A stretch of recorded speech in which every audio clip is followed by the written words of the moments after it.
Welcome to another episode of Let's Talk It Out and Find Out, the podcast where we dive into everything that's on your mind.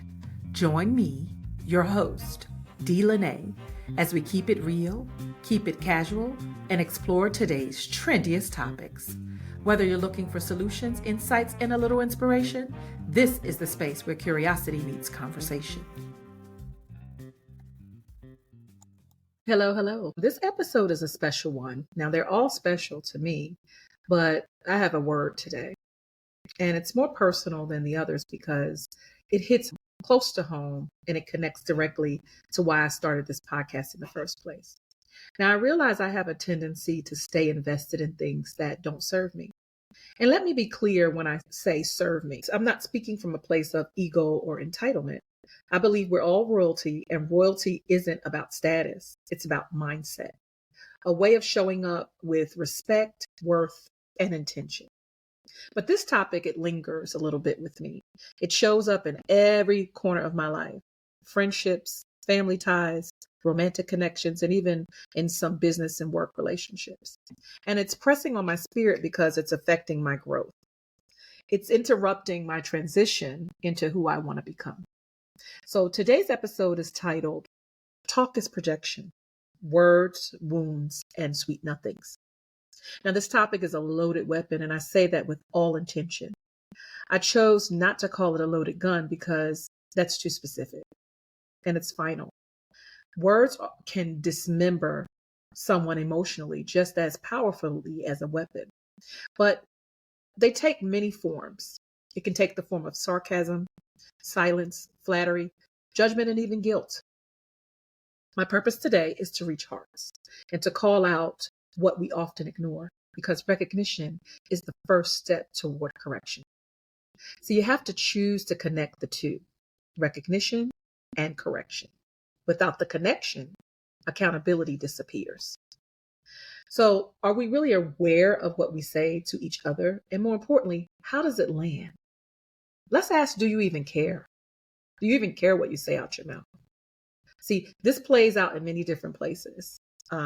Mother-daughter dynamics, friendships where resentment brews silently, romantic relationships where sweet nothings become toxic whispers, and even in workplace interactions where their interaction between the leader and subordinate have some passive-aggressive undertones, or even peer-to-peer, when unspoken power plays have those passive-aggressive undertones, and they ultimately cause some type of damage that we're not willing to talk about sometimes.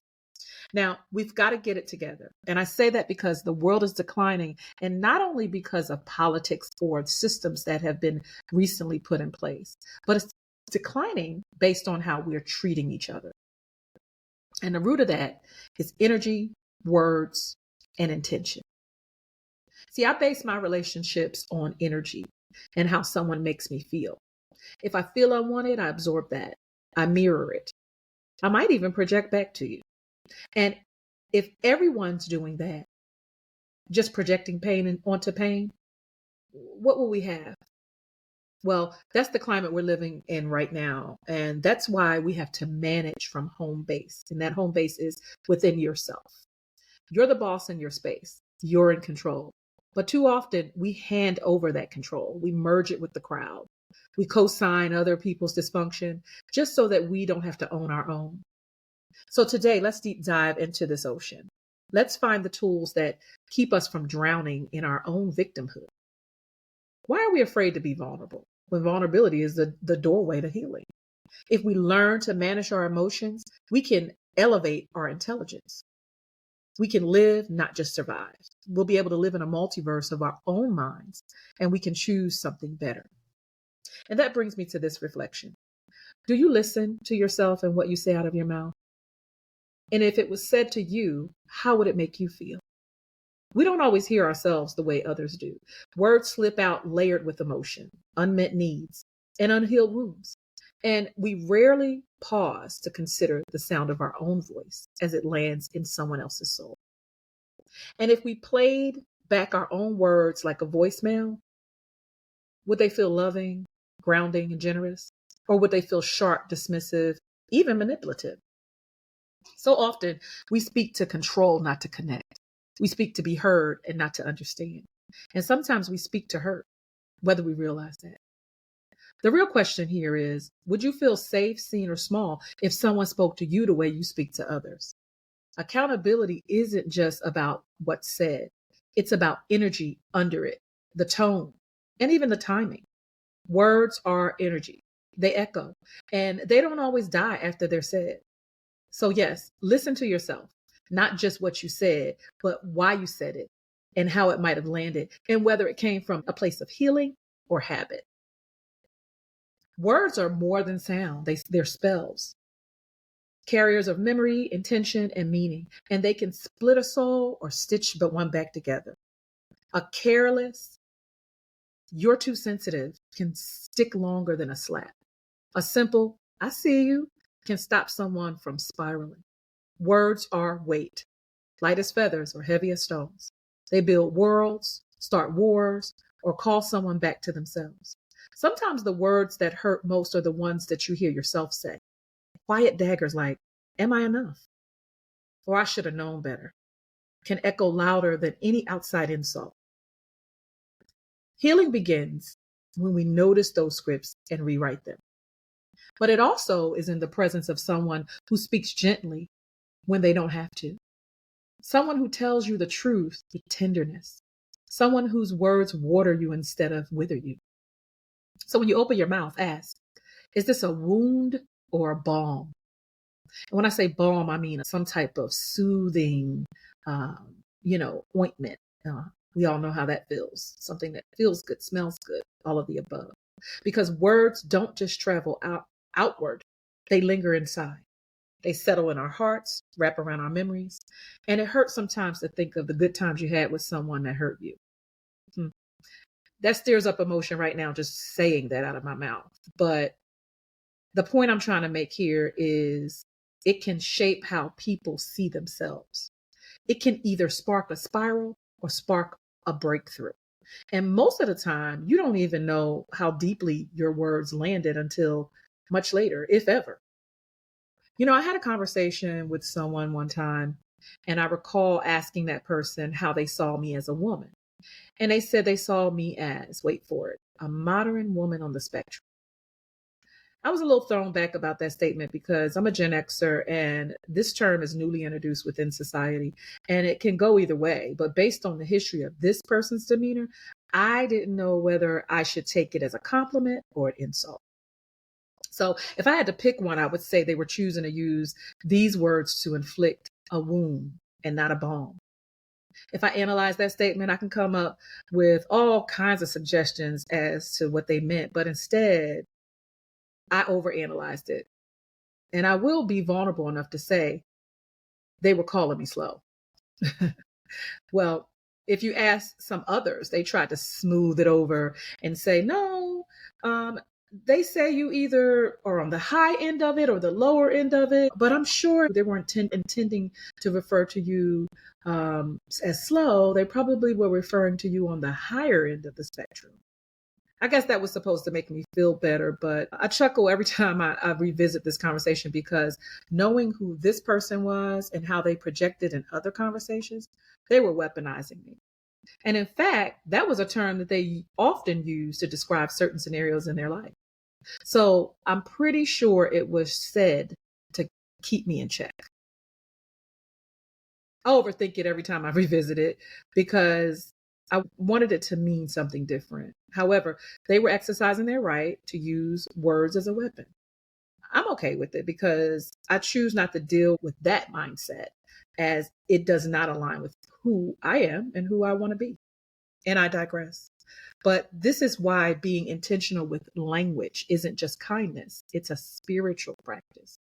It's energy work, emotional intelligence in motion. And when we speak with awareness, we give people permission to do the same. So speak as if someone's healing depends on it, because sometimes it does. Words are infectious like a disease that spread. Words are contagious, not just in how they travel, but in how they take root. One bitter phrase can infect a room. One lie can pass through generations. Like a virus, words don't just stay where they land, they mutate. they spread, they multiply. Think about the recent pandemic. It started with a single point of contact and it spread with terrifying speed.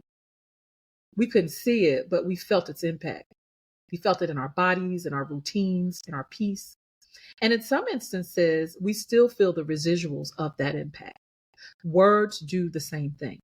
A toxic comment can enter someone's heart, and before you know it, it's been passed along as insecurity, silence, defensiveness, even violence. The wrong words repeated long enough start to shape reality.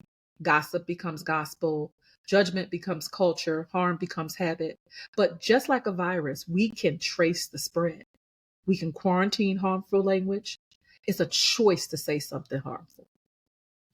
We can boost our immunity with truth, compassion, and accountability. And most importantly, we can become intentional carriers, spreading words that restore, not rupture. Because whether you know it or not, your words travel.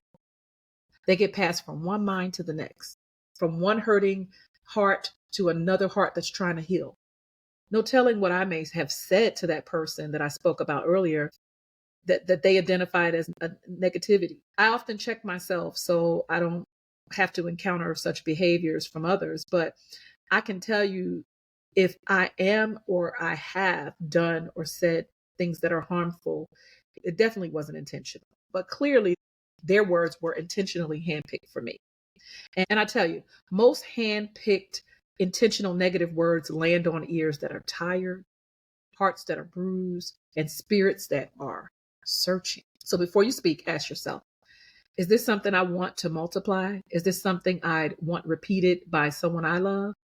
Or is this a virus or a cure? We can't always stop the initial thought, but we can choose what we intend to release in the universe. And in a world where negativity moves fast, let your words be the kind that slows people down in the best way. Let them be the pause that reminds someone there's still hope for humanity.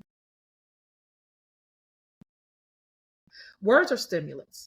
They awaken, arouse, and they can even agitate. Some spark joy, others spark rage. Some words wrap around the body like silk, while others pierce like glass. And the thing is, once a word hits you, it lives in you. It triggers something, a memory, a feeling, a reaction. And the good behind that is a well-placed word like, I'm proud of you. Or another well-placed word like, you got this.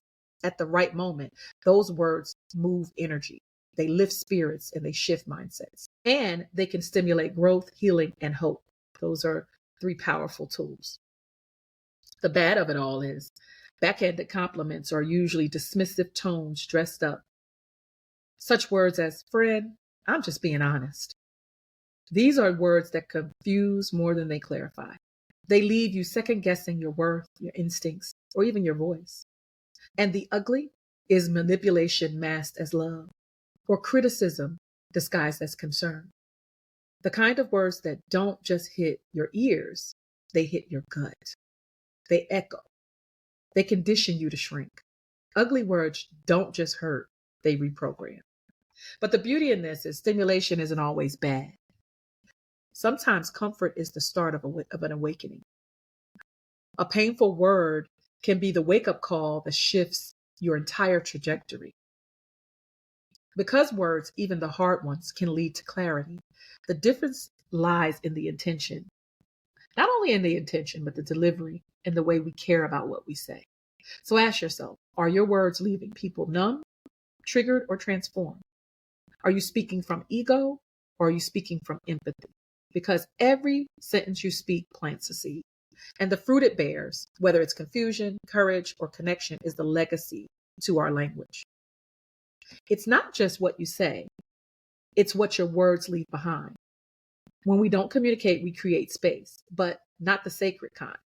We create gaps where assumptions live.